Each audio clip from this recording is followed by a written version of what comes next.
ارباب اعضاء مجالس خمسہ جو ہمارا موضوع قرار پایا تھا سیرت رسول خدا صلی اللہ علیہ وآلہ وسلم اور فرزند رسول امام حسن مجتبی علیہ السلام، جس کی آج تیسری مجلس ہے۔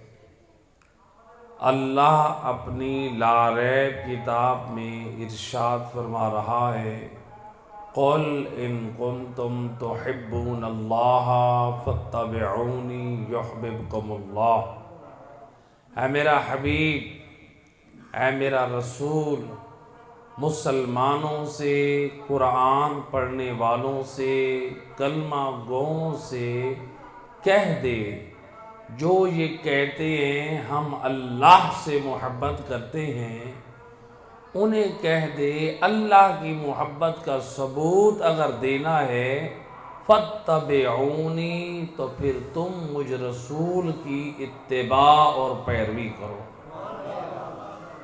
اور جب تم رسول کی اتباع اور پیروی کرو گے یحببکم اللہ، پھر اللہ مہربان اپنے حبیب کی پیروی کے صدقے میں اللہ تم سے محبت کرے گا۔ وَيَغْفِرْ لَكُمْ ذُنُوبَكُمْ۔ اللہ کی محبت کا نتیجہ کیا ہے؟ بھئی اللہ جو ہم سے محبت کرے گا، دنیا والے جب مجھ سے اور آپ سے محبت کریں تو محبت سے کچھ نوازتے بھی تو ہیں، کچھ عطا بھی تو کرتے ہیں۔ بھئی باپ جو اولاد سے محبت کرتا ہے، اس محبت کی وجہ سے کتنی چیزیں عطا کرتا ہے، ایسے کہ نہیں ہے؟ اللہ جو ہم سے محبت کرے گا اپنے حبیب کی پیروی کے صدقے میں، پھر ہمیں عطا اور کیا کرے گا؟ اللہ فرماتا ہے میں اپنے حبیب کی اتباع میں محبت بھی کروں گا، اور تمہارے دامن میں جتنے گناہ ہیں اپنے حبیب کی محبت اور پیروی کے صدقے میں تمہارے سارے گناہ بخش دوں گا۔ صلوات پڑھ دے محمد و اہل بیت۔ یہ آواز ذرا اگر ہو سکے ادھر سے رکوا دیں۔ صلوات پڑھ دے محمد و اہل بیت۔ لہذا سید الرسل کی پاک سیرت ہمارے لیے نمونہ عمل بنی، ہمارے لیے نمونہ عمل بنی۔ اللہ قرآن میں ایک اور مقام پہ فرما رہا ہے، اطیعوا اللہ و اطیعوا الرسول۔ اطاعت کرو اللہ کی اور اطاعت کرو اس کے رسول کی۔ وَلَا تُبْطِلُوا أَعْمَالَكُمْ۔ او مومنو، مسلمانو، اللہ اور اس کے رسول کی اطاعت کرو، اللہ اور رسول کی اطاعت کو چھوڑ کے اپنے اعمال کو باطل نہ کرو۔ یعنی کیا مطلب؟ اس آیت مجیدہ میں اللہ کیا سمجھانا چاہ رہا ہے؟ ایمان والوں کو، مسلمانوں کو، قرآن پہ ایمان رکھنے والوں کو اللہ کیا سمجھا رہا ہے؟ اے مسلمان، اور نبی کی نبوت کا کلمہ پڑھنے والا، او علی اور اولاد علی کی ولایت اور محبت کا دم بھرنے والا، یاد رکھ اللہ فرما رہا ہے جب تک تیرے اعمال تیری مرضی سے ہوں گے اللہ تمام اعمال کو باطل کرتا رہے گا۔ اگر تیرے دامن میں ہوگی اطاعت خدا اور اطاعت رسول اللہ تو اللہ تیرے ہر عمل کو قبول کرتا رہے گا۔ اور اگر ہم نے اللہ اور اس کے رسول کی اطاعت کو چھوڑ دیا، اللہ کہتا ہے اعمال باطل ہو جائیں گے۔ کیا مطلب باطل ہو جائیں گے؟ ہم نے ان کی اطاعت کو چھوڑ دیا، میں نے رسول کی اطاعت کو چھوڑا، نماز پڑھ رہا ہوں لیکن اپنی مرضی سے، اور صرف نماز نہیں پڑھنی، نماز پڑھنی ہے نبی کی مرضی سے۔ اسی لیے سید الرسل نے اپنی پاک زبان سے فرمایا سلو کما رأیتمونی، اور مجھ نبی کا کلمہ پڑھنے والوں نماز ویسے پڑھو جیسے مجھ نبی کو پڑھتے دیکھا ہے۔ نعرہ تکبیر، اللہ اکبر، نعرہ رسالت، یا رسول اللہ، نعرہ حیدری، یا علی۔ اب نبی کو نماز پڑھتے کس نے دیکھا؟ مولا علی علیہ السلام نے، امام حسن نے، امام حسین علیہ السلام نے، انہوں نے نماز پڑھتے دیکھا۔ ان کو پھر پڑھتے ہوئے کس نے دیکھا؟ ان کی پاک اولاد نے، امام زین العابدین نے۔ ان کو کس نے دیکھا؟ امام محمد باقر نے۔ ان کو کس نے دیکھا؟ امام جعفر صادق نے۔ ان کو کس نے دیکھا؟ امام موسیٰ کاظم نے۔ ان کو کس نے دیکھا؟ امام علی رضا نے۔ ان کو کس نے دیکھا؟ امام محمد تقی نے۔ ان کو کس نے دیکھا؟ امام علی نقی نے۔ امام علی نقی کو کس نے دیکھا؟ امام حسن عسکری نے۔ اور امام حسن عسکری کو کس نے دیکھا؟ صاحب العصر والزمان، حجت خدا امام زمان علیہ السلام نے۔ اور امام زمان علیہ السلام کو کس نے دیکھا؟ جو اس وقت کے علماء تھے، جو امام کی ملاقات کرنے والے علماء، آل محمد کے علم کے وارث، ذمہ دار فقہاء تھے، انہوں نے دیکھا۔ وہ علماء کون ہیں؟ علماء کی یہ عظمت، جو علماء امام زمانہ علیہ السلام کی دعا سے پیدا ہوں۔ شیخ صدوق رحمت اللہ علیہ نے، شیخ صدوق رحمت اللہ علیہ کے والد نے ایک خط لکھا، عریضہ جسے آپ بولتے ہیں۔ کس کو لکھا؟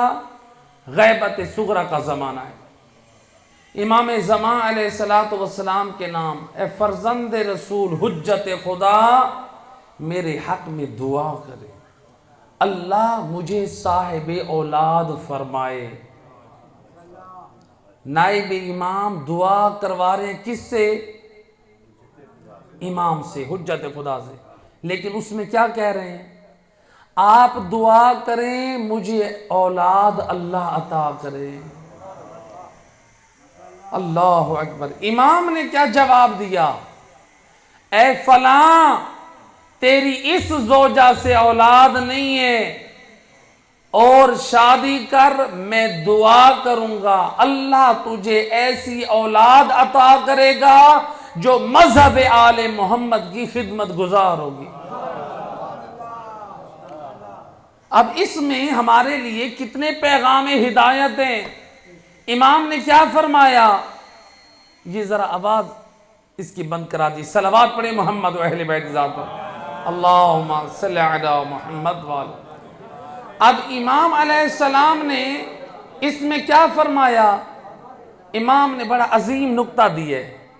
امام فرماتے ہیں ہم دعا کریں گے اللہ تجھے فرزند عطا کرے گا۔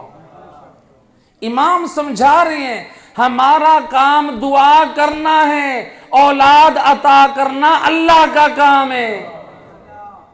امام سمجھا رہے ہیں، اور مرکز کو نہ چھوڑنا، اللہ کی ذات مرکز ہے، ہم آل محمد وسیلہ ہیں۔ لہذا علماء، شیخ صدوق رحمت اللہ علیہ کے والد، جو خود ان کے نام امام حسن عسکری علیہ السلام، ایک صلوات پڑھے محمد، اللہم صلی علی، یعنی اس زمانے کے جو علماء تھے، حتیٰ کہ شیخ صدوق کے استاد ہمارے امام حسن عسکری علیہ السلام کے ساتھ ان کے خطوط موجود ہیں۔ علماء نے دیکھا نماز معصوم نے کیسے پڑھی، سلسلہ چلتا ہوا۔ اس دور میں شیخ صدوق کے والد، شیخ صدوق کے والد کے استاد، شیخ صدوق کے والد نے دیکھا کہ معصومین نماز کیسے پڑھتے ہیں۔ ان کی نماز کو شیخ صدوق نے دیکھا، شیخ صدوق کو پھر ان کے شاگردان شیخ مفید نے دیکھا، شیخ مفید کو سید رضی سید مرتضی علم الہدا نے دیکھا، سید رضی سید مرتضی علم الہدا کو ان کے شاگرد شیخ طوسی نے دیکھا، شیخ طوسی سے فقہا کا سلسلہ چلتا ہوا پھر آیت اللہ سیستانی تک پہنچا۔ اور دیکھ تو صحیح ائمہ ہدا کی جو ہمیں نماز ملی ہے، جس نماز کی تعلیم رسول نے دی ہے، وہ نماز آج فقہا پڑھ کیسے رہے؟ یہ فقہا نماز کیسے پڑھ رہے ہیں؟ کیونکہ جو ہمارے پاس ایک عمل ہے وہ تواتر کے ساتھ موجود ہے، تواتر کے ساتھ۔ اب جیسے مسئلہ ایک میں مثال سے واضح کر دوں، یہ جو قرآن ہے کیا یہ کسی حدیث سے ثابت ہے؟ آپ نے اس کے اوپر جو ایمان رکھا ہے یعنی کسی حدیث کو سامنے رکھ کے، یا آپ نے یہ دیکھا ہے کہ دنیا میں اس کی شہرت ہے کہ یہ قرآن ہے؟ احادیث میں تو اس کا ذکر موجود ہے، یہ قرآن ہے، لیکن کیا ہم میں سے اکثر لوگوں نے احادیث کو دیکھا ہے یا صرف قرآن کو دیکھ کے ایمان لائے ہیں؟ قرآن کو دیکھ کے ایمان لائے ہیں۔ کیسے؟ ہر مسلمان کی مسجد میں قرآن ہے، ہر مسلمان کے گھر میں قرآن ہے، ہر مومن کے گھر میں قرآن ہے، اور یہ قرآن نسل در نسل نبی کے زمانے سے لے کر آج تک یہ قرآن نسل در نسل چل رہا ہے، جو تواتر کے ساتھ ہم تک پہنچا۔ ہم اسی پر ایمان رکھتے ہیں، یہ وہی قرآن ہے کہ جو نبی کے زمانے سے چلا تھا، چونکہ یہ تمام مسلمانوں میں یہ قرآن شہرت رکھتا ہے، یہ وہی قرآن ہے۔ تو لہٰذا اس قرآن کا انکار ہم نہیں کر سکتے۔ تو اب جو نماز ہے ہمارے پاس، جو آج تک نماز چلتی آ رہی ہے، وہ حق ہے یا ہم کہیں کہ نماز تو میری مرضی کی ہوگی؟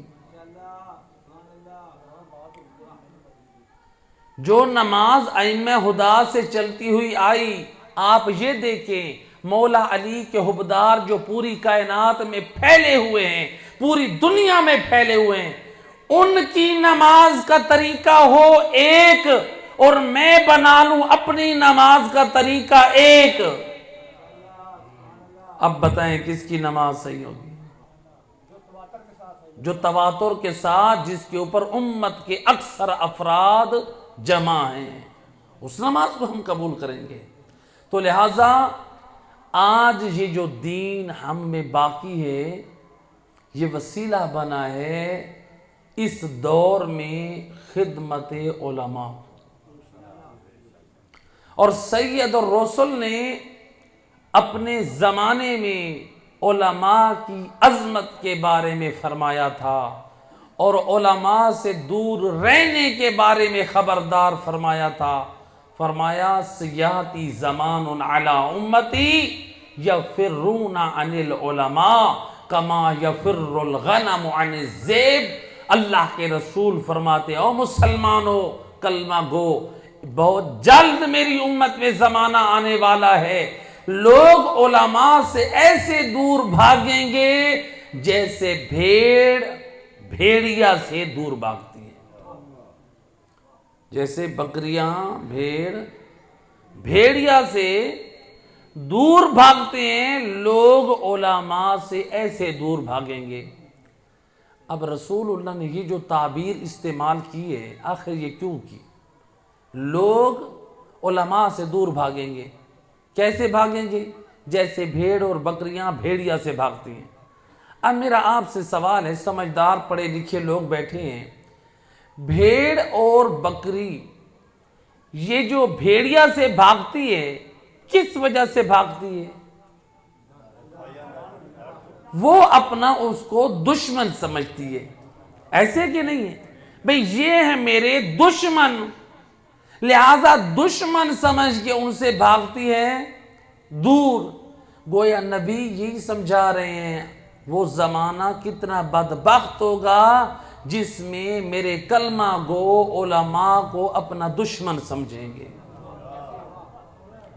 رسول کے الفاظ پہ غور کریں، رسول نے یہ کیوں کہا کہ وہ لوگ بھیڑ بکریوں سے ایسے بھاگیں گے جیسے لوگ علماء سے ایسے بھاگیں گے جیسے بھیڑ بکری بھیڑیا سے بھاگتی ہے۔ بھئی بھیڑیا سے بھاگتی اس وجہ سے ہے بھیڑیا کو اپنا دشمن سمجھتی ہے، وہ لوگ بھی علماء کو اپنا سمجھیں گے دشمن۔ لیکن نبی کیا فرماتے ہیں؟ علماء دشمن نہیں ہوں گے۔ سید الرسل اپنی پاک زبان سے فرماتے ہیں فَإِذَا كَانَ كَذَلِكَ، جب ایسا وقت آ جائے میری امت کے بد نصیب اور بدبخت لوگ علماء سے دور بھاگیں، ابتلاہم اللہ فی ثلاثہ، اللہ ان کو 3 مصیبتوں میں مبتلا کر دے گا۔ کتنی مصیبتوں میں؟ 3 مصیبتوں میں۔ کب مبتلا کرے گا؟ جب میرے کلمہ گو علماء سے دور بھاگیں گے۔ یا رسول اللہ وہ 3 مصیبتیں کون سی ہیں؟ آپ نے فرمایا پہلی مصیبت یہ ہے یرفع البرکہ من اموالہم، یہ جتنا کمائیں گے، جتنے کاروبار میں کوششیں کریں گے، جتنا اپنا مال اور سرمایہ خرچ کریں گے، یہ جتنی اپنی یہ دعائیں پیروں سے جا کر کروائیں گے، یہ جتنے ذکر اور یہ جتنے ورد کریں گے، ان کے مال میں کبھی بھی برکت نہیں آئے گی۔ نبی نے فرما دی کیوں ان کے مال میں برکت نہیں ہوگی؟ اس کی دنیا میں سزا پہلی یہ ہے یہ علماء سے دور بھاگتے، ان کے مال میں سے برکت اٹھ جائے گی، برکت ختم۔ جتنا سرمایہ، جتنا بزنس، جتنا کاروبار، بیٹھ کر کہیں گے کیا کریں ہم، اتنی محنت کر رہے ہیں، اتنا کما رہے ہیں، اتنا جوڑ رہے ہیں، لیکن مال میں برکت نہیں ہے، اس لیے کہ علماء سے ہم دور بھاگتے ہیں۔ دوسرا فرمایا وَسَلَّطَ اللَّهُ عَلَيْهِمْ سُلْطَانًا جَائِرًا، اللہ ایسی قوم اور لوگوں پہ ظالم لوگ حکمران مسلط کر دیں گے، روز روز بیٹھ کر روئیں گے اب بجلی مہنگی ہو گئی، روز روز بیٹھ کر روئیں گے اب پیٹرول مہنگا ہو گیا، روز روز بیٹھ کر روئیں گے آج یہ ہو گیا، آج وہ ہو گیا۔ نبی فرماتے ہیں رونے کی بات کیا ہے، اور یہ تمہاری بدعملی کی دنیا میں سزا ہے۔ آپ نے علماء کو چھوڑا، علماء کو پیچھے رکھا، اللہ نے دنیا میں سزا یہ دی، اب ظالم، تم لوگ علماء کو پسند نہیں کرتے، اب اللہ نے ظالم لوگوں کو تم پہ مسلط کر دیا، جو تمہارے حقوق کو تلف کرے گا، جو تمہارے حقوق کو پامال کریں گے اور تمہارے حقوق نہیں ملیں گے۔ سید رسول اپنی پاک زبان سے فرماتے ہیں او کلمہ گو، او مسلمانوں یاد رکھو اگر علماء سے دور بھاگو گے اللہ تیسری مصیبت یہ عطا کرے گا یخرجون من الدنیا بلا ایمان، یہ علماء سے دور بھاگنے والے رسول اللہ فرماتے ہیں جب وقت موت آئے گا یہ ایمان پر نہیں مریں گے، بے ایمان ہو کر مریں گے۔ اور یہ میری بات نہیں ہے، اور یہ کسی مفتی اور مولوی کی بات نہیں ہے، اور یہ اس نبی کی بات ہے، اور جس کے کلمہ پڑھے بغیر ہم مسلمان نہیں رہ سکتے۔ نبی فرما رہے ہیں علماء سے دور رہنے کی وجہ سے وقت موت ایمان سے محروم رہ جائیں گے۔ اچھا وقت موت ایمان سے کیوں محروم رہ جائیں گے؟ نبی نے تو فرما دیا، ہم ذرا فکر کریں کیوں۔ دیکھیں بھائی علماء ہمیں کیا بتائیں گے؟ دین۔ علماء ہمیں کیا سمجھائیں گے؟ احکام شریعت۔ علماء ہمیں کیا بتائیں گے؟ قرآن کی تعلیمات۔ علماء ہمیں کیا بتائیں گے؟ ائمہ اہل بیت کے فرامین۔ علماء ہمیں کیا بتائیں گے؟ آل محمد کی سیرت۔ ان کی سنت، ان کا پاک کردار، ان کی پاک دعائیں، ان کے کمالات، ان کے فضائل، ان کے مصائب. ہم جب علماء سے بھاگ رہے ہیں دور، نہ ہم علماء سے بیٹھ کے ویسے عقیدہ اپنائیں گے جو علماء ہمیں قرآن اور حدیث سے سمجھانا چاہتے ہیں. پھر ہمارا عقیدہ اللہ پر ویسے ہوگا جیسے ہمارا دل چاہے گا. ہم نے علماء کے پاس بیٹھے نہیں، چونکہ علماء تو آپ کو توحید ویسے سنائیں گے جو اللہ نے قرآن میں بیان کی ہے یا مولا علی نے نہج البلاغہ میں بیان کی ہے. بے علماء کبھی آ کر منبر پہ کہتے ہیں اللہ کو ایسے مانو، میں کہہ رہا ہوں. کبھی آپ نے سنا علماء کیا کہتے ہیں؟ اللہ کو ماننا ہے تو قرآن میں اللہ اپنے بارے میں یہ فرما رہا ہے. اللہ پر ایمان رکھنا ہے تو نہج البلاغہ میں مولا علی خدا کا تعارف یوں کرا رہے ہیں.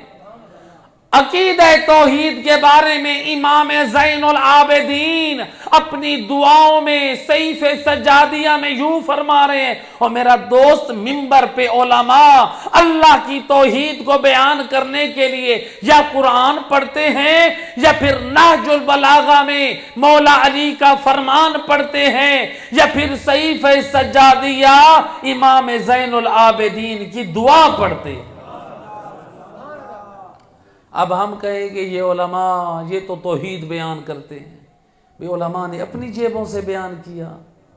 جب ہم نے علماء کی ان بات پر اعتبار نہ کیا اور جو قرآن اور وارثان قرآن کی بات پہنچا رہے ہیں، بتائیں پھر توحید کا عقیدہ ہم کس کی مرضی سے رکھیں گے؟ اپنی مرضی سے. نبی کی معرفت نہ ہم نے علماء سے نہ سنی جو قرآن میں نبی کی عظمت کے قصیدے بیان کیے گئے یا نہج البلاغہ میں مولا علی نے نبی کی شان میں کیا کمال کا خطبہ دیا یا اہل بیت اطہار نے سید الرسل کی شان میں کیا فضیلتیں بیان کی. جب ہم نے علماء سے نبی کی ذات کے فضائل، کمالات اور معرفت سنی نہیں، ہم نبی کے بارے میں پھر نظریہ وہ رکھیں گے جو ہمیں سمجھ آئے گا. ائمہ ہدی علیہ السلام کے بارے میں پھر ہم عقیدہ وہ رکھیں گے جو ہمارا دل کہے گا. ایک خطیب تھے، جوان خطیب. منبر پہ آنے والے کی شرعی ذمہ داری ہوتی ہے. یہ میں سنی سنائی بات نہیں سنا رہا ہوں، جو میرے ساتھ پیش آئی ہے وہ سنا رہا ہوں. منبر پہ آنے والا جوان خطیب کہہ رہا ہے قبلہ امام زمانہ علیہ السلام کیا کرتے ہیں؟ میں نے کہا وہ نماز پڑھتے ہیں، روزہ رکھتے ہیں، وہ اللہ کی عبادت کرتے ہیں، وہ حج بیت اللہ ہر سال حج بھی کرتے ہیں، جب چاہیں وہ کربلا میں زیارت بھی کرتے ہیں، جس مومن کو چاہیں تو وہ شرف زیارت بھی عطا کرتے ہیں. کہا کہ یہ کیسے؟ امام زمانہ علیہ السلام ان کو عبادت کی کیا ضرورت ہے؟ میں نے پڑھا انا للہ و انا الیہ راجعون. اب بتائیں ذرا یہ نظریہ، یہ عقیدہ اور یہ فکر رکھنے والا جوان منبر پہ آ کے آل محمد کے مذہب کی نمائندگی کر رہا ہے. ہم کہاں جا رہے ہیں؟ کس طرف جا رہے ہیں؟ اور میرا دوست فکر کر اپنی نسلوں کے ایمان کی سلامتی کے لیے میدان معاشر میں نبی کو بھی جواب دینا ہوگا، علی مولا کو بھی جواب دینا ہوگا. اگر تیرا ایک بیٹا اگر ایک ٹیوشن والے کے پاس پڑھے اور اسکول میں پڑھے اور اس کے اوپر اساتذہ کی توجہ صحیح نہ ہو تو تو وہاں پہنچ کر کہتا ہے میرے پاس کوئی حرام کی کمائی نہیں ہے، میں آپ کو فیس دے رہا ہوں اور میری بیٹے کی تعلیم کی طرف توجہ نہیں دے رہے. ان پڑھ استادوں کو آپ نے بٹھایا ہوا ہے. میرا دوست تجھے اپنی اولاد کی دنیا کی اتنی پرواہ ہے، تو چاہتا ہے تیری اولاد کے لیے اچھے اساتذہ آئیں اور تیری اولاد کو پڑھائیں. کبھی اپنی اولاد کے ایمان کی سلامتی کے لیے سوچا ہے کہ تو انہیں کن لوگوں کے سامنے بٹھائے؟ علماء کے سامنے بیٹھا، علماء عاملین کے سامنے بیٹھا، جو آل محمد کا علم بھی رکھنے والے ہوں، جو باعمل بھی ہوں، تاکہ میری اور تیری نسلوں کی تربیت ہو سکے۔ ہماری شرعی ذمہ داری ہے۔ لہذا اللہ کے رسول کیا فرماتے ہیں؟ تیسری مصیبت کیا ہے؟ یخرجون من الدنیا بلا ایمان، دنیا سے نکلیں گے ایمان کے بغیر، بے ایمان ہو کر مریں گے۔ یہ اسی ماہ ذی الحجہ کا واقعہ۔ ایک علاقے میں ایک مومن ہر ماہ کم سے کم 2 مجلسیں کرواتا ہے۔ بانی مجلس ہے، کتنی مجلسیں کرواتا ہے؟ 2 مجلسیں ہر ماہ۔ معصومین کی ولادت پہ جشن اور ایام غم میں مجلس، 2 مجلسیں ہر ماہ کراتا ہے۔ اب اتفاق سے اس کے داماد کا انتقال ہوا۔ انتقال کے بعد اب محرم شروع ہونے والا ہے۔ محلے کے ایک حاجی صاحب سے کہتا ہے کہ حاجی صاحب آپ مولانا صاحب سے، قبلہ صاحب سے پوچھ کے بتائیں میری بیٹی بیوہ ہوئی ہے، اس کی عدت کتنے دن گزارنی ہے۔ اب جس بندے کو مجالس عزا، جو 50 سال سے مجالس عزا کا بانی ہے، جس کو آج تک مجلسوں میں یہ تعلیم نہ دی گئی کہ وفات کی عدت 4 ماہ 10 دن ہے، اب ہم کیا کہیں گے؟ اس نے مجالس سے کیا سیکھا ہے؟ بھئی مجالس کا جو وہ اہتمام کرتا رہا ہے، اس مجالس نے اس کو کوئی فائدہ دیا؟ یہ تو آل محمد کے مذہب کا معمولی سا مسئلہ ہے۔ عورت بیوہ ہو جائے تو 4 ماہ 10 دن وہ عدت گزارے۔ عدت وہ ہوتی ہے کہ جس میں خاتون کے لیے بھڑکیلا لباس پہنا، میک اپ اور زینت کی چیزیں اختیار کرنا حرام ہے۔ ان چیزوں کا خیال تو لہٰذا علماء کے قریب رہیں، اہل علم کے قریب رہیں، تاکہ آل محمد کی تعلیمات ملتی رہیں۔ اور علماء کے قریب رہنے سے، علماء کی محفلوں میں بیٹھنے سے، خدا گواہ ہے آج سے 1 سال تک آپ مجالس عزا علماء میں بھی شرکت کریں، آپ دیگر خطباء میں بھی شرکت کریں، خدا گواہ اس منبر کی عظمت کی قسم کھا کے کہہ رہا ہوں، آپ کی عقل فیصلہ کرے گی۔ جو علماء کی محفلوں میں آپ نے دین آل محمد سیکھا، وہ کسی اور محفل میں آپ کو آل محمد کا دین نہ ملے گا۔ اور امام علی ابن ابی طالب علیہ السلام، اللہم صلی اللہ علیہ امام، اے علی مولا کے حبدارو، اور مولا علی کی ولایت رکھنے والوں، اور مولا علی کے نام پہ اپنی جان دینے والوں، آؤ مولا علی ہمیں کیا نصیحت کر رہے ہیں۔ صرف مولا علی کی ذات سے محبت نہ کریں، اور مولا علی سے جڑی ہوئی ہر چیز سے محبت کریں، اسی کا نام محبت علی ہے۔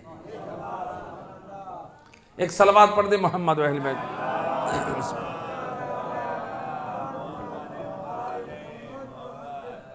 مولا علی سے جڑی ہوئی ہر چیز سے محبت۔ مولا علی ہمیں کیا نصیحت فرماتے ہیں؟ فرماتے ہیں جالس العلماء، او علی والا علماء کی محفلوں میں بیٹھا کر۔ مولا علی کہہ رہے ہیں، یہ کسی مفتی کی بات نہیں ہے، یہ کسی عالم کی بات نہیں ہے، یہ کسی مولوی کی بات نہیں ہے، وہ اس امام کی بات ہے، اور جس کے نور ولایت کے بغیر تیرا اور میرا ایمان نامکمل ہے۔ وہ امام کہہ رہے ہیں جالس العلماء، او علی والا علماء کی مجلسوں میں بیٹھا کر۔ مولا کیا فائدہ حاصل ہوگا؟ علماء کی محفل میں بیٹھیں۔ امام فرماتے ہیں یزدد علمک، علماء کی محفلوں میں تو بیٹھ، تیرے علم میں اضافے کی ضمانت میں علی دیتا ہوں۔ علماء کی محفل میں بیٹھ، تیرے علم میں زیادتی کی ضمانت میں علی دیتا ہوں۔ وَيَحْسُنْ أَدَبُكَ، علماء کی محفلوں میں تو بیٹھ، مولا علی فرما رہے ہیں علماء کی محفلوں میں تو بیٹھ، تیرے اچھے اخلاق کے ہونے کی ضمانت میں علی دیتا ہوں۔ مولا فرما رہے اچھا اخلاق چاہتا ہے نا تو علماء کی محفلوں میں بیٹھ، کچھ ان کے اخلاق کے عمل سے سیکھے گا، کچھ ان کی زبان سے سیکھے گا۔ علماء کی محفلوں، مولا علی کہہ رہے ہیں علماء کی سفارش کر رہے ہیں، اور پھر آپ نے فرمایا وَيَزْكُو نَفْسُ، امام فرماتے ہیں علماء کی محفل میں بیٹھ، تیرا کردار پاک ہوگا۔ آج ہر شخص نہیں چاہتا میرا کردار پاک ہو، تزکیہ نفس ہو، کردار کا پاک ہوں، میری عزت اور عظمت ہو۔ مولا علی یہی تو فرما رہے ہیں، اور پاک کردار والا بننا چاہتا ہے علماء کی محفلوں میں بیٹھ، اچھے اخلاق والا بننا چاہتا ہے علماء کی محفلوں میں بیٹھ، علم کی زیادتی اور برکت چاہتا ہے علماء کی محفلوں میں بیٹھ۔ عالم دین، آئے علماء کا کیا مقام ہے، کیا شان ہے عالم کی؟ دیکھیں میں ایک مثال سے ذرا واضح کروں۔ عام میں سے کسی نے سوٹ سلوانا ہے، مثلا میں آپ کے علاقے میں رہتا ہوں، کسی نے کہا کہ قبلہ یہ میں نے سوٹ سلوانا ہے، میں نے کہا کہ جائیں فلاں جگہ پہ ایک موچی صاحب بیٹھے ہیں، آپ یہ ان کو سوٹ دیں، اپنی ایمان سے بتائیں آپ میری عقل پہ ہنسیں گے یا سوٹ دینے جائیں گے؟ آپ کہیں گے مولانا نجف سے یہی پڑھ کر آئے ہیں، کیا بہکی باتیں کر رہے ہیں؟ موچی کو سوٹ دینے سے سوٹ برباد ہوگا، سوٹ سل کے نہیں آئے گا۔ یہ فیصلہ کس نے کیا؟ ہماری عقل نے کیا۔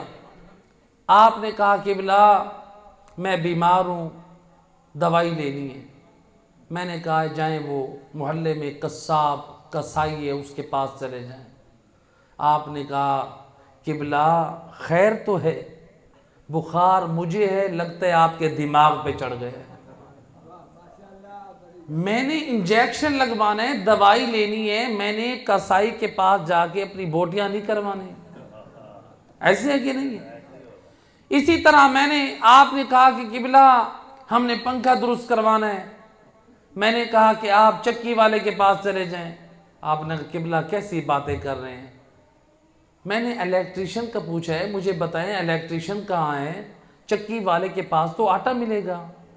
اب آپ سارے لوگ بتا رہے ہیں، سارے صاحبانی عقل ہیں، کیا سوٹ سلوانے کے لیے موچی کے پاس نہیں درزی کے پاس جانا ہے، پنکھا درست کروانا ہو تو الیکٹریشین کے پاس جانا ہے، آٹا لینا ہو تو چکی والے کے پاس جانا ہے، بیمار ہو جائیں تو ڈاکٹر کے پاس جانا ہے۔ یہی عقل کہتی ہے جب دین کا مسئلہ ہو تو پھر آل محمد کے دین کے اسپیشلسٹ علماء کے پاس جانا ہے۔ یعنی کپڑے سلوانا ہو تو آپ درزی کے پاس جائیں، آپ نے آٹا لینا ہو تو چکی والے کے پاس جائیں، آپ نے بدن کا علاج کرنا ہو تو ڈاکٹر کے پاس جائیں۔ دین اتنا مظلوم ہے ہم علماء کو چھوڑ کر غیروں کے دروازوں پہ جائیں، جنہیں خود ابھی علماء سے دین سیکھنے کی ضرورت ہے۔ اور میرا دوست علماء کی محفلوں میں بیٹھے، اگر دین سمجھنا چاہتے ہیں، دین آل محمد لینا چاہتے ہیں، علماء تجھے اور مجھے سمجھائیں گے آل محمد کے اس فرمان کی وضاحت کیا ہے، قرآن کی یہ آیت کیا پیغام دے رہی ہے۔ علماء امام جعفر صادق علیہ السلام، اللہم صلی علی محمد وعلی، امام فرماتے ہیں لولا العلماء فی غیبت القائم لرتد الناس عن الدین، امام فرماتے ہیں او ہمارے حبداروں سن لو، اگر زمانہ قائم آل محمد میں یہ علماء حق نہ ہوتے تو دنیا والے دین سے مرتد اور کافر ہو جاتے۔ یہ میری بات نہیں ہے، یہ کسی مفتی کی بات نہیں ہے، کس کی بات ہے؟ امام صادق علیہ السلام کی بات ہے۔ اور جس کے نور ولایت کے بغیر میرا اور تیرا ایمان نامکمل ہے، وہ امام فرما رہے ہیں اگر زمانہ قائم آل محمد میں علماء حق نہ ہوتے لوگ مرتد اور کافر ہو جاتے۔ آج جو دین باقی ہے، آج مساجد آباد ہیں، آج یہ جو اذانیں باقی ہیں، یہ کربلا کے بعد یہ سلسلہ، یہ تعلیمات حسین ابن علی کا، آل محمد کی تعلیمات کا یہ سلسلہ جاری کیا ہے تو علماء نے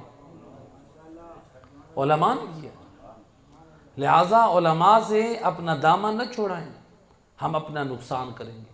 دیکھیں ایک میں مثال دیا کرتا ہوں، اگر کوئی شخص، عام طور پہ آپ دیکھتے ہیں بعض ایسے نادان لوگ ہوتے ہیں، مثلا مثال کے طور پہ ایک شخص ہے اپنے گھر میں بیٹھ کے اپنے بچوں کو کہتا ہے یہ ڈاکٹر جو ہوتے ہیں نا یہ ہوتے بھی حرام خور ہیں، ڈاکٹروں کے پاس نہیں جانا چاہیے، ان سے علاج نہیں کروانا چاہیے، یہ پیسے لوٹتے ہیں، یہ فلاں کرتے ہیں۔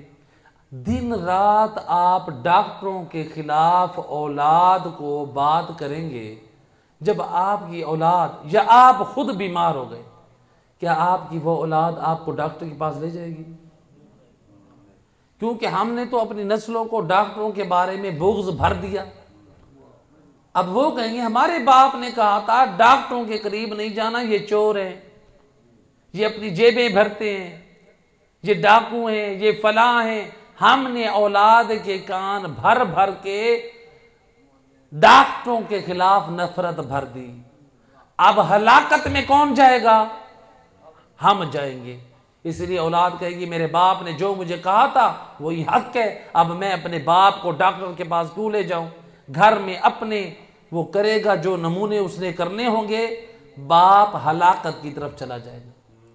اسی طرح سے اگر ہم گھروں میں بیٹھ کے ہم اپنی اولاد کے کانوں میں کینہ بھرتے رہیں، یہ علماء ایسے ہوتے ہیں، یہ علماء ایسے ہوتے ہیں، یہ علماء ویسے ہوتے ہیں، یہ علماء اس طرح سے ہوتے ہیں، ہم نے بھر دیا اولاد کے کانوں میں کینہ، اب وہی اولاد علماء کے اوپر کرے گی جسارتیں، اور دنیا والے دیکھیں گے وہی اولاد معاشرے میں یا تو ہمیں شرابی نظر آئے گی، وہی اولاد ہمیں نظر آئے گی زانی، وہی اولاد ہمیں نظر آئے گی جواری، وہی اولاد ہمیں نظر آئے گی بدکار۔ کیوں؟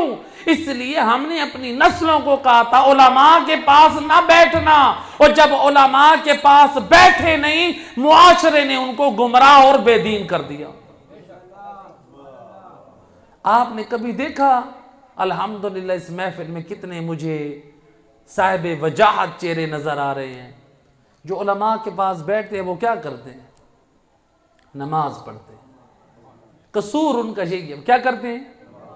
روزہ رکھتے ہیں، چہرے پہ داڑھی رکھتے ہیں، حج بیت اللہ پہ جاتے ہیں، عمرہ کرتے ہیں، زیارات مقدسہ پہ جاتے ہیں، خمس ادا کرتے ہیں، سادات کا حق ادا کرتے ہیں، زکوٰۃ دیتے ہیں، صدقہ و خیرات دیتے ہیں۔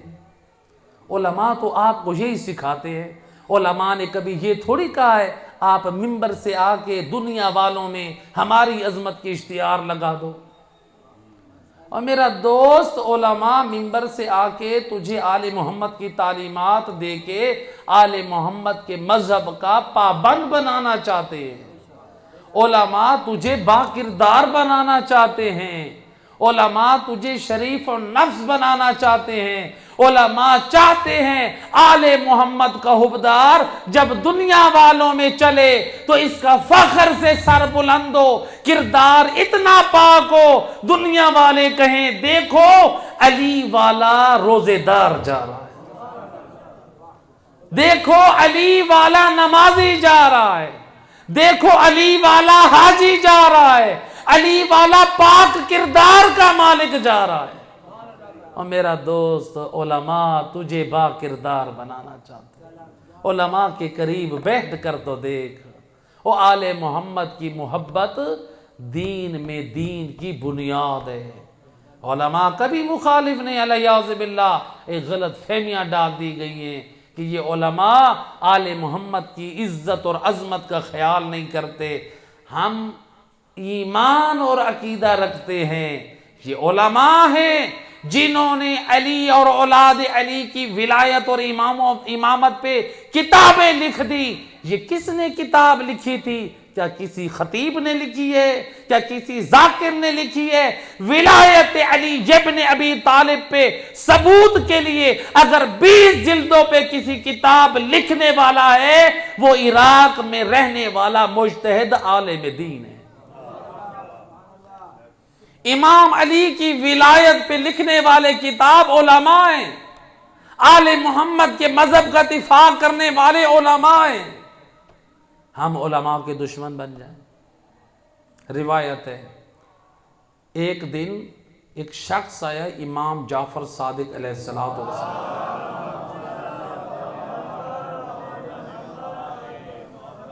امام کی خدمت میں آیا، عرض کی جبنا رسول اللہ، آپ سلمان فارسی کا تذکرہ اپنی محفل میں کیوں کرتے؟ کس کا تذکرہ؟ سلمان کا۔ امام سمجھ گئے یہ حضرت سلمان پہ طنز کر رہا ہے، فرماتے ہیں سلمان پہ طنز نہ کر، وہ سلمان فارسی نہیں، وہ سلمان محمدی ہے، رسول اللہ کا حقیقی غلام ہے۔ اور پھر فرماتے ہیں جو تو نے پوچھا ہے میں سلمان کا ذکر اپنی محفلوں میں کیوں کرتا ہوں، پھر سن۔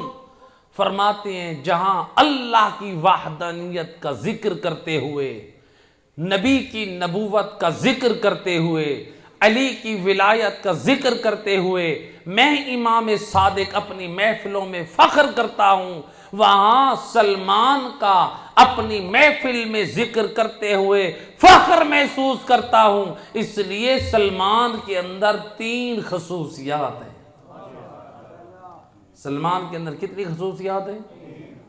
اب امام صادق اپنی محفلوں میں فخر کر رہے ہیں، علی مولا کا ذکر کرتے ہوئے فخر کریں، ساتھ سلمان کا ذکر کرتے ہوئے بھی فخر کریں۔ مولا وہ 3 خصوصیات کون ہیں؟ ہم بھی اپنا لیں اور ہمارے وقت کے امام اپنی محفلوں میں ہمارا ذکر کریں۔ جب امام صادق اپنی محفل میں حضرت سلمان کا ذکر کر سکتے ہیں، اگر وہ خصوصیات ہمارے اندر آ جائیں، کیا ہمارے وقت کے امام نہیں پسند کریں گے؟ امام فرماتے ہیں پہلی خصوصیت حضرت سلمان کی یہ ہے، السلمان یحب الفقراء، حضرت سلمان فقراء غریب لوگوں سے محبت کرتے ہیں۔ کسی نے مال دیا ہے تو اللہ کی نعمت اور فضل سمجھ، اس مال کی وجہ سے سامنے سے غریب آ رہا ہے، حقارت سے نہ چل، بلکہ رسول کی سنت یہ ہے اگر تو ملک اور چودھری بھی ہے، آنے والا غریب ہے، نبی کی سنت کا تقاضا یہ ہے سلام میں پہل تو کر۔ نبی کی سنت یہ ہے، اپنے کردار سے بتاؤ میں نبی کے کردار کا ماننے والا ہوں۔ سلمان یحب الفقراء، غریبوں سے محبت کرتے تھے، غریبوں کے ساتھ بیٹھا کرے، ان کی دعا لیا کرے۔ ایک مرتبہ یہ ہوتا ہے لوگ جاتے ہیں قبلہ ہمارے لیے دعا کریں، پیر صاحب ہمارے لیے دعا کریں، فلاں صاحب ہمارے لیے دعا کریں۔ میں کہا کرتا ہوں او پیر دنیا میں لاکھوں ہوں گے، علی کے بعد بھی کیا ہمیں کسی پیر کی ضرورت ہے؟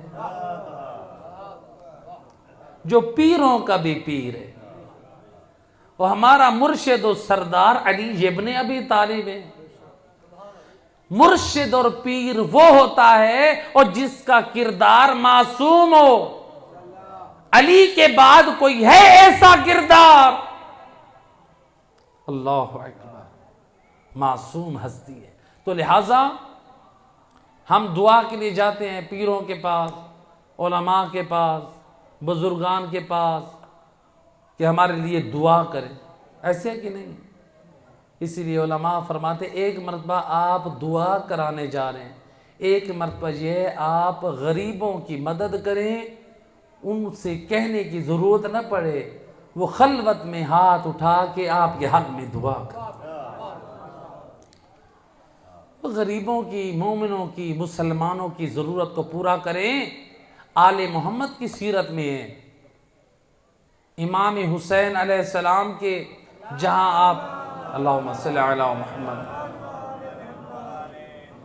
آپ امام کے مسائل سنتے ہیں، وہاں پر چوتھے امام سے پوچھا گیا مولا جو آپ کے بابا حسین کی پشت پر جو نشان تھے وہ کس چیز کے تھے؟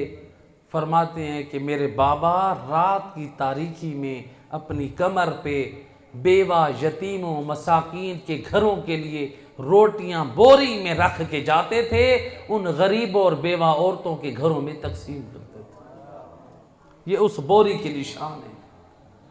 اور امام حسین ابن علی سردار جنت امام کاندھے پہ بوری رکھ کے فقراء، غرباء، مسلمان مومنین کے دروازوں پہ جائے کہ میرا اور آپ کا رتبہ بڑا ہے۔ یہ اہل بیت کی تعلیم کون اپنائے گا؟ لہٰذا آج کے دور میں اگر آپ کسی کے دروازے پہ نہیں لے کے جاتے، حالات اور وقت کے تقاضے بدل جاتے۔ اس دور میں اگر آپ کے علاقے میں کوئی غریب ہے، تنگ دست ہے، ایسے طریقے سے جائیں، سامان پہنچوا دے راشن کا، اس طریقے سے اس کو شرمندگی ہوتی ہے، آپ اسی ایزی پیسہ کے ذریعے سے، جیز کیش کے ذریعے سے ان کو پیسے بھجوا دیں تاکہ غریبوں کے گھر میں بھی چولہا روشن ہو جائے۔ فقراء سے محبت کریں، غریب لوگوں سے محبت کریں۔ پروردگار اس عمل کو بڑا محبوب رکھتا ہے۔ حضرت موسیٰ علیہ السلام نے اللہ کی بارگاہ میں التجا کی، بار الہ جنت میں میرا کیا مقام ہے؟ آواز قدرت آئی، موسیٰ تو نے میرے لیے کیا کیا ہے جو جنت میں اپنا مقام دیکھنا چاہتا ہے؟ حضرت موسیٰ نبی خدا، اولو العزم نبیوں میں سے، حضرت موسیٰ کہتے ہیں بار الہ رکعت لکا وسجدت لکا، بار الہ میں نے تیرے لیے رکوع کیے، میں نے تیرے لیے سجدے کیے، میں نے تیری تسبیح کی، تیری بارگاہ میں مناجات کی، میں نے تیری عبادت کی۔ آواز قدرت آئی، موسیٰ یہ میرے لیے نہیں ہے، یہ تو نے اپنے لیے کی، یہ تو نے سب کچھ اپنے لیے کیا، میرا اللہ پھر تیرے لیے کیا ہے تو خود بتا۔ آواز قدرت آئی، موسیٰ بھوکے کو کھانا کھلانا یہ میرے لیے ہے، پیاسے کو پانی پلانا یہ میرے لیے، ضرورت مند کی حاجت کو پورا کرنا یہ میرے لیے۔ آج ہم سے کوئی پانی مانگ لینا جی تو ہم کہتے ہیں کہ ہم تھکے ہوئے ہیں، یا عام طور پہ اگر بھائی بھائی کو کہہ دے کہتے ہیں کہ میں تیرا نوکر ہوں۔ اصلاح ہونے چاہیے، پانی پلانا اتنی فضیلت ہے۔ سید الرسل نے حضرت حمزہ اور حضرت جعفر طیار ان دو عظیم ہستیوں سے پوچھا بتاؤ تمہاری نگاہ میں دنیا میں افضل عمل کیا ہے؟ کیا پوچھا؟ دنیا میں افضل عمل کیا ہے؟ تو یہ دونوں ہستیاں حضرت حمزہ رسول اللہ کے چچا اور حضرت جعفر طیار جو جنت میں پروں کے ساتھ پرواز کرتے ہیں، وہ کہنے لگے یا نبی اللہ ہمیں دنیا میں 3 اعمال پسند ہیں۔ پہلا سقی الماء، لوگوں کو پانی پلانا، دوسرا الصلاۃ علیک، یا نبی اللہ آپ کی ذات پہ صلوات بھیجنا،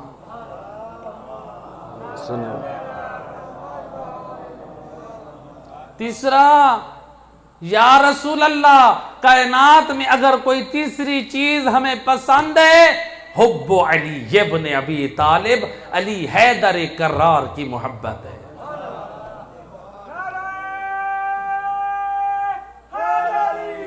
یا علی لہٰذا یہ اعمال ہمیں پسند ہے. سید الرسل کا کلیجہ ٹھنڈا ہو گیا. لہٰذا علماء ایک صلوات پڑھ دے محمد وحی بیٹھ جاؤں. تو حضرت سلمان کہتے ہیں، امام فرماتے ہیں حضرت سلمان کی 3 خصوصیات مجھے پسند ہیں. پہلی کون سی ہے؟ فقراء سے، غریبوں سے محبت کرنا. دوسری فرمایا یحب العلماء، حضرت سلمان علماء سے محبت کرتے. حالانکہ یہ زمانہ کون سا تھا؟ رسول اللہ کا تھا. یہ زمانہ کون سا تھا؟ مولا علی علیہ السلام کا. لیکن نبی کے جو شاگردان میں علماء تھے، یہ حضرت سلمان ان سے محبت کرتے تھے. کیا کرتے تھے؟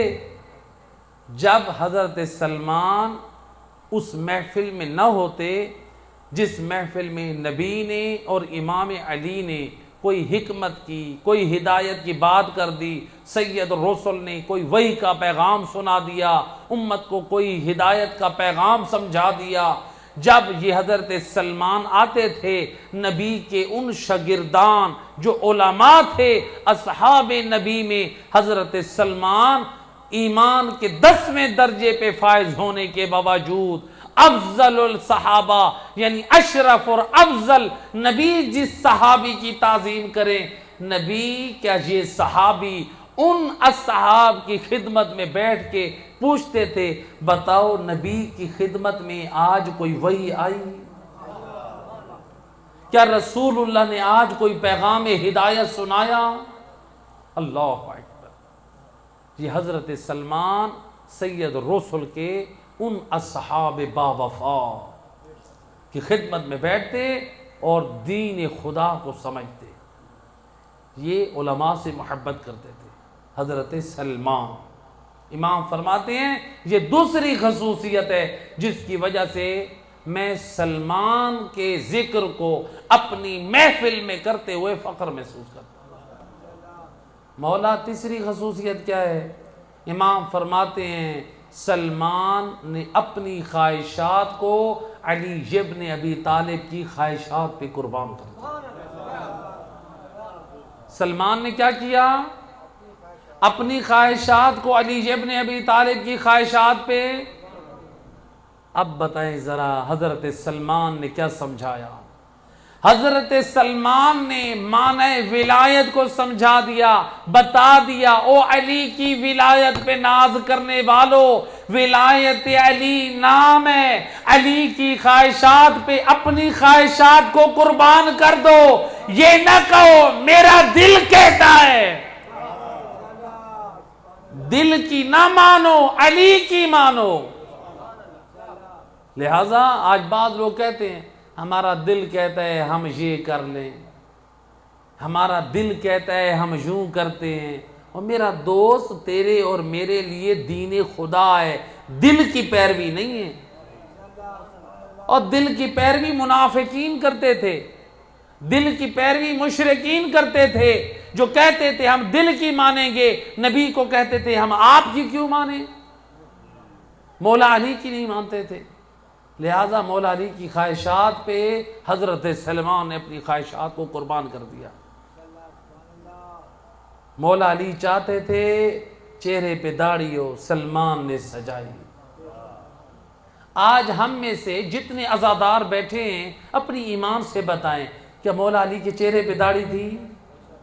جی مولا علی کے چہرے پہ داڑھی تھی. مولا کی خواہش کیا ہے؟ چہرے پہ کیا ہو؟ جن کے چہروں پہ داڑھی نہیں ہے بتائیں کیا مولا علی راضی ہیں؟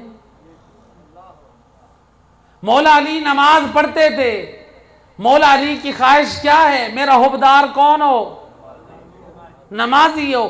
ہم جو نمازوں پہ نمازیں چھوڑ دیں، ذرا فکر کر میرا دوست، کیا علی میرے بے نمازی ہونے پہ راضی ہیں؟ اس کا مطلب ہے میں اپنی خواہشات کو علی کی خواہشات پہ قربان نہیں کر رہا ہوں. علی چاہتے ہیں میں نمازی ہوں، میں کہوں گا میں نمازی کیوں بنوں. علی چاہتے ہیں میری آنکھ میں شرم و حیا ہو، میں لوگوں کو طرف ماں بہن کی طرف آنکھیں اٹھا اٹھا کر دیکھوں. علی ہمیں با کردار دیکھنا چاہتے ہیں, علی ہمیں شریف و نفس دیکھنا چاہتے ہیں. او علی کا چاہنے والا, علی تجھے با کردار دیکھنا چاہتے ہیں. علی کیسا شیعہ چاہتے ہیں؟ تاریخ میں ایک واقعہ ملتا ہے.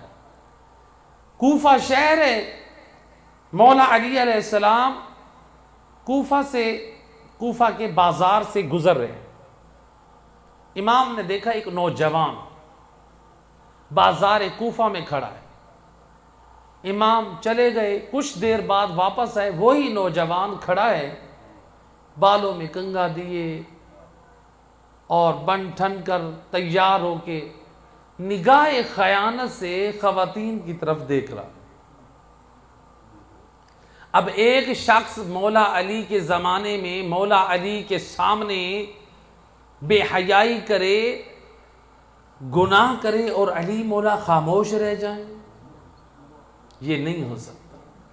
علی مولا نے دیکھا یہ شخص خیانت کار اپنی نگاہ کا غلط استعمال کر رہا ہے. آپ نے فرمایا کمبر, اسے پکڑ کر اس میدان میں لے آ جو مسجد کوفہ کے سامنے میدان ہے جہاں مجرمین کو سزا دی جاتی ہے.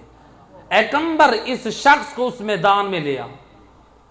امام نے ابھی حکم دیا, حضرت کمبر نے اس جوان کو پکڑا, اس کو لے کر آ رہے ہیں. کوفہ کے بازار میں لوگ اپنی دکانوں میں بیٹھے ہیں, بازار میں کھڑے ہیں. انہوں نے دیکھا اس جوان کا قصور کیا ہے, ہم نے تو کوئی گناہ کرتے دیکھا نہیں ہے, یہ کافی دیر سے اس بازار میں کھڑا تھا, اس کو علی مولا کس جرم کی سزا دینا چاہتے ہیں. لوگ اپنی دکانوں کو خالی کرنے لگے. اس کا جرم کیا ہے؟ لوگ دکانیں چھوڑ کر اس میدان میں جمع ہوئے. اب وہ میدان لوگوں کے رش سے بھر گیا. امیر المومنین علی ابن ابی طالب, تاریخ طبری, علماء اہل سنت کے بڑے عالم دین علامہ طبری اپنی تاریخ طبری میں نقل کرتے ہیں, قتل فی المحراب لشدت عدلہ, علی کو محراب کوفہ میں اس لیے شہید کیا گیا وہ شدت سے عدل الہی سے کام لیتے تھے. علی اپنی رشتہ داریاں نہیں دیکھتے تھے, علی اپنے حبدار کو نہیں دیکھتے تھے, علی یہ دیکھتے تھے حکم خدا کی نگاہ میں اس کی سزا کیا ہے, یہ کس چیز کا حقدار ہے. علی مولا نے جب سارے لوگ میدان میں جمع ہو گئے نا, تو مولا علی فرماتے یا کمبر, اے کمبر اس کو 10 کوڑے لگاؤ. اب لوگ حیران پریشان, اس کو 10 کوڑے لگ رہے ہیں. امام نے جب کہا نا اس کو 10 کوڑے لگاؤ, یہ شخص گر پڑا, کہتا ہے یا امیر المومنین انا من شیعتک, اے امیر المومنین علی ابن ابی طالب, میں آپ کے شیعوں میں سے ہوں, مجھے سزا نہ دیں, مجھے چھوڑ دیں. سمجھ رہا ہے میں نے علی سے محبت کر کے علی مولا پہ احسان کیا ہے, یہی سمجھ رہا ہے. اب مولا علی پہ ہم نے احسان نہیں کیا, علی مولا کی ہمارے دلوں میں محبت ہے, اللہ نے ہم پہ احسان کیا ہے. جو بے مانگے مولا علی کی محبت ہمیں عطا کر دی ہے, اللہ نے ہم پہ احسان کیا. وہ کہتا ہے کہ میں تو آپ کے شیعوں میں سے ہوں, اب آپ کا کیا خیال ہے, امام اس کو چھوڑ دیں؟ بھئی مولا کے شیعوں میں سے, وہ تو کہہ رہے ہیں میں آپ کا شیعہ ہوں. لوگ تو یہی سوچتے ہیں بھئی جو مولا علی کا شیعہ ہے مولا اس کو چھوڑ دیں. لیکن قربان جاؤں, عادل امام نے کیا فرمان جاری کیا, فرماتے یا کمبر زد 5, اے کمبر میں نے کہا تھا 10 کوڑے مار, اب 5 کوڑوں کا اضافہ کر, اس کو 15 کوڑے مار. اس لیے علی کا شیعہ جھوٹا نہیں ہو سکتا, کرتا گناہ ہے اور پھر کہتا ہے میں علی کا شیعہ ہوں. اللہ اکبر, کرتا نافرمانی خدا ہے, بھرے بازار میں حکم خدا کو پامال کرتا ہے, اور پھر کہتا ہے میں علی کا شیعہ ہوں، علی کو بدنام کر رہا ہے۔ اے کمبر، یہ 5 کوڑوں کا اور مستحق بن گیا ہے۔ 15 کوڑے لگے، اللہ اکبر، جہاں 10 کوڑوں کی سزا تھی 15 ہو گئے، 5 اور۔ آج ذرا ہم دیکھیں ہمارا کردار کہاں۔ مولا تو چاہتے ہیں ہم با کردار بنیں، کیا ہم اپنی خواہشات کو مولا علی کی خواہشات پہ قربان کر رہے ہیں؟ اور میرا دوست، ہر مذہب کی کتابوں کا ترجمہ ہو چکا ہے، وہ آل محمد کا چاہنے والا، وہ امام جعفر صادق نے پوری نماز پڑھ کر دکھائی ہے۔ اصحاب نے دیکھا میرے امام نے تکبیرۃ الاحرام کہتے وقت کیا انداز اپنایا اور سلام ادا کرتے وقت کیا اپنایا۔ ذرا کتابیں اٹھا کر دیکھ جو ہمارے ائمہ خدا نے نماز پڑھ کر بتائی، دیکھ تو صحیح، امام صادق کی نماز اور میری نماز ایک ہے۔ دیکھیں تو صحیح، ہم تو کہیں ہم جعفری ہیں۔ جعفری تب کہلوائیں گے جب امام جعفر صادق کے بتائے ہوئے احکام پہ عمل کریں، ایسے کہ نہیں؟ لہذا علماء سے جڑ کر رہیں، علماء کے قریب بیٹھیں، اپنی غلط فہمیوں کو دور کریں۔ یاد رکھیں جو ایک سازش کی جا رہی ہے کہ علماء آل محمد کی عظمت کے قائل نہیں ہیں، نہ میرا دوست، مذہب تشیع کی بنیاد محبت اہل بیت پر ہے۔ جو آل محمد کی محبت کا، ان کی عظمت کا، ان کی شان کا، ان کی کرامت کا، ان کے کمالات کا جو رسول اللہ کی زبان سے ثابت ہیں، اگر کوئی انکار کر دے ہم اس کو تشیع سے تو کیا، ہم کو اس کو اسلام سے بھی خارج سمجھتے ہیں۔ ہم آل محمد کی عظمت کے قائل ہیں، ان کی شان کے قائل ہیں، ان کے کمالات کے قائل ہیں، ان کے فضائل کے قائل ہیں، لیکن وہ جو نبی نے اپنی پاک زبان سے بیان کیا، ہم نبی کی زبان پہ ایمان رکھتے ہیں اور نبی نے جو دیا اس کو ہم اسلام کا حصہ سمجھتے ہیں۔ اس اسلام کو بچانے کے لیے بڑی قربانیاں ہوئی ہیں، اور سب سے بڑی عظیم مصیبت ہے سید الرسل کی شہادت۔ اجرکم علی اللہ۔ ایک روایت کے مطابق سید الرسل کو بھی زہر دیا گیا تھا، اس زہر کا اثر باقی تھا، لیکن تاریخ کہتی ہے سید الرسل بستر مرض پر ہیں، اور رسول بستر مرض پر ہیں، رسول کے قریب رسول کی لخت جگر فاطمہ زہرا ہے۔ اجرکم علی اللہ صدار۔ دروازے پہ دق الباب ہوا، بنت رسول سے برداشت نہ ہوا، اور میرا بابا آرام کر رہا ہے اور میرا بابا بیماری کے عالم میں ہے، دروازہ کھٹکھٹانے والا کون ہے؟ بی بی نے جواب دیا رخصت ہو جا۔ دوسری مرتبہ دروازے میں دق الباب ہوا، تیسری مرتبہ دق الباب ہوا، سید الرسول کی آنکھ کھولی، آواز دی فاطمہ جان یہ دروازے پہ آنے والا کوئی عام نہیں ہے۔ اجرکم علی اللہ۔ اے زہرا یہ تیرے دروازے کی کرامت ہے، اور ملائکہ وہ اجازت لینے پہ مجبور ہے۔ اجرکم علی اللہ۔ میں قربان یا رسول اللہ۔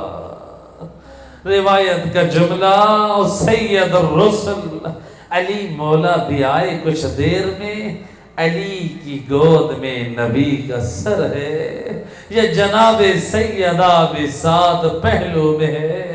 روایت کہتی ہے نبی وصیتیں کرتے رہے، یا سید الرسل اس عالم کو ودا کر گئے، اور فاطمہ زہرا کا گریہ بلند ہوا، ادھر سے امام حسن و حسین کا گریہ بلند ہوا، اور علی مولا سید الرسل پہ گریہ بلند ہوا۔ میں عرض کروں گا ہے یا رسول اللہ، اور آپ کی جدائی کا بڑا غم ہے، اور پوری امت کو یتیم کر گئے یا رسول اللہ، اور آپ کی وفات پر زہرا مرضیہ نے گریہ کیا، اور مہائے حضرت امام حسن و حسین نے گریہ کیا ہے۔ ان گریہ کرنے کی وجہ سے اور ملائکہ بھی گریہ کر رہے ہیں، لیکن میں عرض کروں گا اور یا رسول اللہ، اور جب آپ کا وداع ہونے لگا ہے اس گھر میں آپ کے سرانے آپ کی بیٹی موجود ہے، ہے علی مرتضی موجود ہے، امام حسن موجود ہیں، امام حسین موجود ہیں۔ یا رسول اللہ، آپ کے وداع کے بعد یا رسول اللہ، آپ کے وداع کے بعد حسن و حسین کو علی مولا نے اپنے سینے سے لگایا۔ اے یا رسول اللہ، فاطمہ زہرا کو تسلی دی۔ یا رسول اللہ، وہ آپ کے غسل و کفن کا اہتمام علی مرتضیٰ نے کیا، اور میں قربان یا رسول اللہ، وہ آپ کے یہ شہزادے اور یہی حسین مظلوم کربلا میں، اور جس کے لاشے کو پامال کیا گیا، اور نہ کوئی غسل دینے والا تھا اور نہ کوئی کفن دینے والا تھا۔ اجرکم علی اللہ،